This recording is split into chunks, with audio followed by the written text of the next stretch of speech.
Good evening, ladies and gentlemen. The subject on everyone's mind the past month is, of course, the news from Iraq. But I'm not bringing you the news tonight. I'm a philosopher by trade, not a journalist or politician. So it's my job to dig under the news reports and identify the basic principles governing our foreign policy and our citizens. The principles and their long-range results on America. So I ask you, if you will, to please put the war in Iraq aside for half an hour, including whatever estimate of it you have, because I want to stand back and gain some perspective on a whole chain of current events and on the public reaction to them. I want to look not just at Iraq, which is only the latest link in the chain, but at the whole picture of America versus the terrorists in the last 19-plus months. And I want to start back in the 18th century with about 60 seconds on the founding of America, the greatest country in history. Our founding fathers, champions of the Enlightenment and of individual rights, were not only outraged at the abuses suffered from England, they knew that they were absolutely right to be outraged. So they had the immense self-confidence and the moral certainty necessary to declare war against the most powerful empire in the world. The Americans of that era were innocent and benevolent. They were uplifted by the prospect of breaking with the corruption of the past and starting a rational country for the first time in history. And they knew what had always been the top enemy of their new rational world. As Elihu Palmer said, "At last men have escaped from, quote, the long and doleful night of religion with its frenzy," these are his words, "its fanaticism, its mad enthusiasm," unquote. Now on 9/11/2001, the long and doleful night once more entered the scene of Western history. The frenzy, fanaticism, and mad enthusiasm finally went to war against America, with the declared purpose of wiping out everything our country stands for. On some level, President Bush understood the uniqueness of 9/11. He has compared it validly to the Japanese attack on Pearl Harbor on December 7, 1941.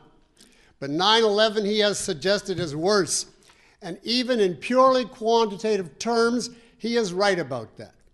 9/11 killed hundreds more people, wounded double the number of Pearl Harbor, and caused massively greater destruction, $40.2 billion worth, not counting all the economic losses it has caused since that date.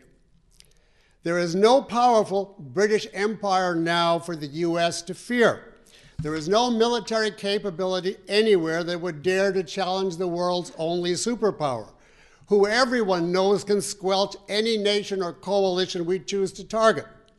So what has our answer been to 9/11? I want to review some key points since the attack in chronological order, not just of our government's policies against terrorism, but above all of the American public's response to them, and the comparable policies and response in World War II, which was fought just 60 years ago. My real purpose in discussing foreign policy here is to form a hypothesis about our countrymen today. Who is the American public now, and what do they think about world and moral issues? Are the men answering the opinion polls since 9/11 the posterity of the Founding Fathers? Is this what is left of the noblest experiment in history? On the day of Pearl Harbor, Americans were stunned and enraged. The next day, Franklin Delano Roosevelt, of whom I am no admirer, gave his short, famous Day of Infamy speech promising absolute victory over the Japanese. At first, when 9/11 occurred, the country reacted in similar terms: disbelief and rage. There was grief for the victims, admiration for the heroic police and firemen, but above all, there was a desire for self-defense, retaliation, revenge. There was a surge of patriotism. American flags appeared everywhere. The national atmosphere was solemn, tense, funereal. Hollywood canceled programs that seemed insensitive. The left was scared stiff and kept silent. There was no more business as usual. The country was gearing up psychologically for a battle of life and death. On September 20th, in the midst of the national fury, President Bush gave his famous speech to Congress. Like Roosevelt, he was seeking to rally and inspire the country. And he too pledged a militant response to the destruction of our enemies. The biggest difference between the speeches, however, is what FDR did not say that Bush, by contrast, insisted upon. Bush's speech is worthy of attention. It foretokens the whole response to terrorism of patriotic Americans ever since. Along with his vows of retaliation, Bush's speech is laced with appeasement. Appeasement of the very nations and institutions that created or feed the terrorist axis. Not to put too fine a point on it, our president sucked up to virtually every enemy in sight. He told us about his gratitude for prayers for us in Arabic, about, quote, the sympathy offered at a mosque in Cairo, about the Pakistanis and Iranians killed in the explosion, about, quote, our many Muslim friends. He boasted that we not only respect Afghanistan, but are currently its largest source of humanitarian aid. He offered his gratitude for support from, quote, the Islamic world, unquote. The terrorists, he stressed, another quote, are a fringe form of Islamic extremism that perverts the peaceful teaching of Islam. We respect your faith, its teachings are good, unquote. Now, Bush, being deeply religious himself, did not even hint at the truth, that religiosity is the indispensable background and driving force of 9/11. Everyone knows the role in the anti-American jihad of Islamic faith, from the mosques and seminaries in Iran and Saudi Arabia, all the way to the crazed suicide bombers hurrying to meet their 72 perpetual virgins in paradise. Now, I don't need to demonize Islam. The Islamic world enjoyed a high civilization during the very Middle Ages, when Christianity was making the West just about as barbaric as the Middle East is today. The issue is not Islam versus Christianity. Every religion, by its nature, by its rejection of reason, is compelled to turn to force and violence ultimately. Every religion is a threat to civilization as soon as it can get its hands on political power, just as Christianity was a threat and a malignant force for 1,000 years after Rome fell. So let us grant in principle that Islam is no worse than Christianity, and that there is a large moderate wing within Islam that is not the initiator of the jihads against us. My point is that this is irrelevant to any discussion of 9/11. Irrelevant, because even so, Islam is still the enemy. In every war of aggression, there are within the territory of the aggressors a large group of moderate types, in quotes. These are the vast horde of Peter Keatings or conformists who initiate nothing but merely watch silently or follow the latest trend. These types would never start any crusade on their own. It is only a small militant minority with access to political power or colluding governments. It is only the activists at the top that initiate atrocities. And this was just as true in Japan in the 40s as in Islam today. In both cases, vast groups of men were innocent of any plans for aggression and wanted to live in peace with the United States.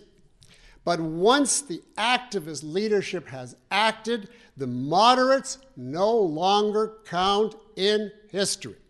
They either go along passively, becoming mere ciphers of history, or they come to endorse emotionally what they see their leadership doing.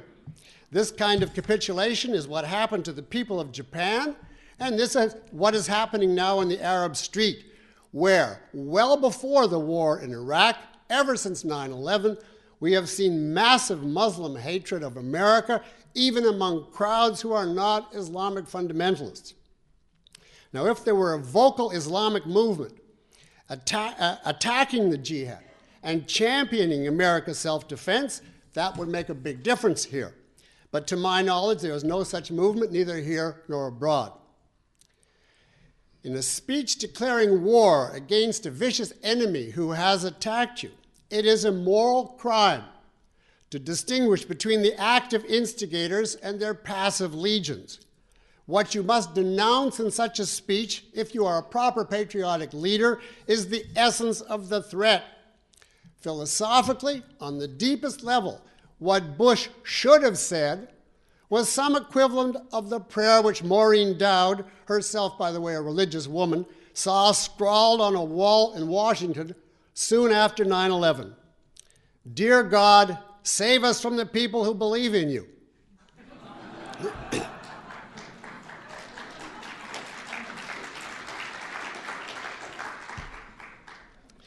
Of course, we could hardly expect Bush to say or even think such a thing. But he could at least have said that the enemy was a major and widely popular wing within Islam. Instead, he brazenly pretended that apart from a handful of lunatics, the whole world of Islam was our friend. What would the country have thought of FDR if in his December 8th speech he had expressed gratitude for prayers in Japanese, adulated our many Japanese friends, denounced the bombers as perverters of Shintoism, and classified the attackers as a fringe form of fascism? Do you think Americans would have stood for this in 1941?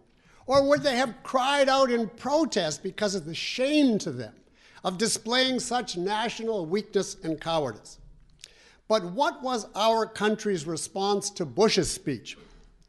It went wild with praise. Commentators across the spectrum, speaking in an atmosphere of national adulation for Bush, thank God for having a true leader in such perilous times. In the polls of October 2001, primarily on the basis of this one speech, almost 80% of the country approved of the way Bush was handling foreign affairs. And that is an extraordinarily high figure. The American rage over 9/11 lasted about 3 weeks, as against the angry militant resolve during the long years of World War II. Even as America was going to war in Afghanistan, such as it did, there was a gradual but easy transition in the nation back to psychological business as usual. The canceled shows were cautiously reinstated. The left was noisy. It was normal life again. The public seemed to think it had done its part since it had plastered the flag everywhere. The enemy, after all, Bush had said, is not a major world force, but a mere lunatic fringe. And we must have, in his words, patience for a, quote, long war against it, and who can live with a permanent emergency. Most important and most gruesome, it had now been a month, 2 months, 6 months since the bombing. So it was starting to feel to a great many people like mere history. The cries for vengeance died down. The president was in charge. People said, who am I to judge foreign policy? The emotional focus at home changed from rage to grief and praise. Grief for the victims who were methodically eulogized, and praise for the domestic heroes of 9/11. Now, of course, it's proper to grieve for victims and admire the courageous heroes who tried to rescue them. But if your country is at war with a mortal enemy, these issues should not be the major focus of your emotion. Your whole passion must be on destroying the enemy. If what dominates you is grief rather than anger, the victims, not their killers, the tragic past, not self-defense and a smashing victory in the future, that is a sure sign of a people starting to withdraw emotionally from the world and give up the battle. Give it up internally.